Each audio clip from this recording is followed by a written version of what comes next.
بسم اللہ الرحمن الرحیم۔ السلام علیکم۔ اردو ویڈیو سینٹر میں خوش آمدید۔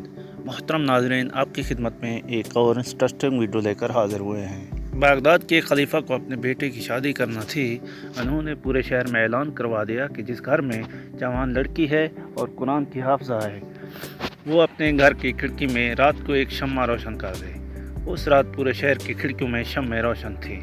ان کے لیے فیصلہ کرنا مشکل ہو گیا۔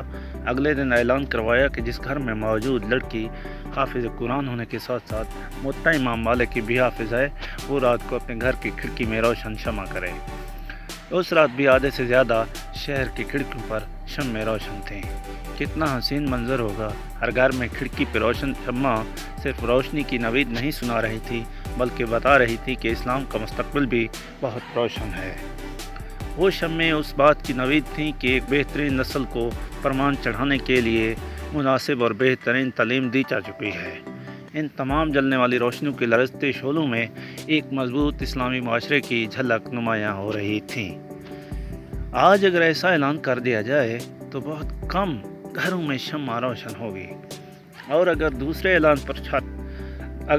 اعلان والی شرط ساتھ رکھ دی جائے تو یقیناً پورا شہر تاریک پڑا ہوگا۔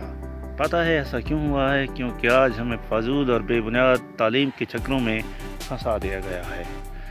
آج کی عورت کو مرد کے شانہ بشانہ کھڑے ہونے کے خواب دکھا کر اسے حساب کتاب کے بھنور میں دھنسا دیا گیا ہے۔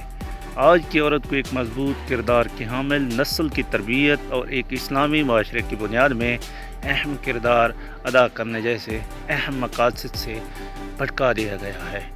آج کی عورت کو ٹی وی پہ بیٹھ کے مارننگ شو میں فضول عنوانات پہ مباحث اور فضول اور بے مقصد کاموں کی طرف اپنی ہی جیسی عورتوں کو راغب کرنے پر لگا دیا گیا ہے۔ آج کی عورت کو انعامی مقابلوں میں چھینا جھپٹی کر کے 2 ٹکے کے تحفے حاصل کرنے پر لگا دیا گیا ہے۔ آج کی عورت نے بھٹکنا پسند کیا تو اسے بھٹکا دیا گیا ہے۔